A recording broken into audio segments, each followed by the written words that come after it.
So most people don't even know what a stoma is, but I somehow managed to have two.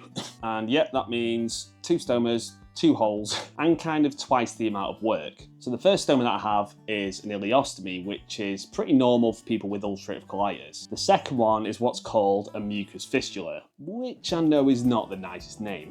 And before surgery, I didn't know I was getting the stoma, and I didn't even know what a mucous fistula was. For those of you that don't know me, my name is Tommy, and this channel is called Stoma Adventures. And what we talk about here is IBDs and stomas. I'll be talking about issues, I'll be talking about tips, some little tricks, and I'll be testing myself to show that you can still live a normal life after having a stoma. So if you're currently experiencing symptoms of IBDs, you've got an IBD at the moment, you're due to have your stoma surgery, or you've just had your stoma surgery, or even if you've had your stoma for decades. So if you haven't already, please don't forget to follow, hype, and like. It's really helpful for new creators. Anyway, back to why I've got 2 bags still hanging off me. So I suffered from ulcerative colitis, which pretty much wrecked my large intestine. I struggled with this for about 5 or 6 years. None of the biologics seemed to work, and I was pretty much on prednisolone non-stop for 5 or 6 years, which is not good. So when it came to surgery, I sat down with the surgeon, and the surgeon said, you're going to need a mucous fistula as well as your ileostomy. So my understanding of it is that it gives me the option to have a J pouch on a second surgery if I don't like the ileostomy for whatever reason. I think another reason is it also leaves an opening to let mucus, blood, stuff like that drain, which I know is pretty gross. So what is a mucous fistula? So a mucous fistula is, instead of a normal stoma, which the way I explain it is from your mouth to your stomach, which is what I poop into, a mucous fistula goes from the other side to my bum. So it's basically an unused part of my intestine. It doesn't function at all it does is it just has a little bit of mucus and a little bit of blood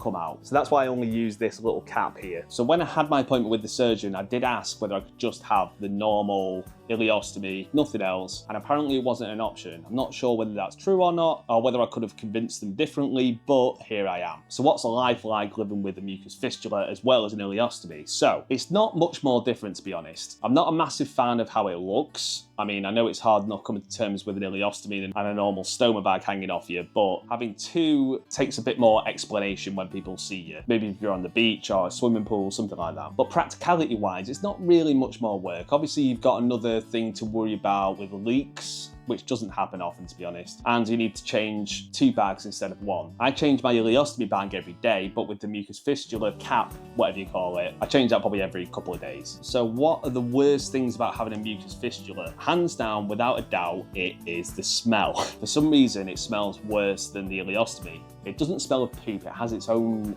weird smell, which is quite pungent. As well as that, there's more risks of leaks, obviously, because you've got 2 instead of 1. But to be honest, you adapt pretty quickly. You adapt just as quickly as you do with the ileostomy. It's just a little bit more work, a little bit more to worry about. But saying that, if you do have your surgery coming up and you are going to get a mucous fistula, it's really not that much harder. It's just understanding how to take care of it, as well as your ileostomy. The process is pretty much the same. Obviously, it can be a bit more work, and as with any stoma, you need to make sure you find the right cap or bag that fits you correctly. And it does mean that you will need a second surgery to close that up, which isn't the best, but it does actually give you the option to have a J pouch if you really don't get along with your stoma bag. So I do understand why they do it. So I hope that gives a bit of an explanation. That's my understanding of a mucous fistula. Obviously, I'm sure there's more technical terms to it, but I'm not a bloody doctor. So if you haven't already, please don't forget to follow, hype, and like. It's really helpful for new creators. And I'll see you next time.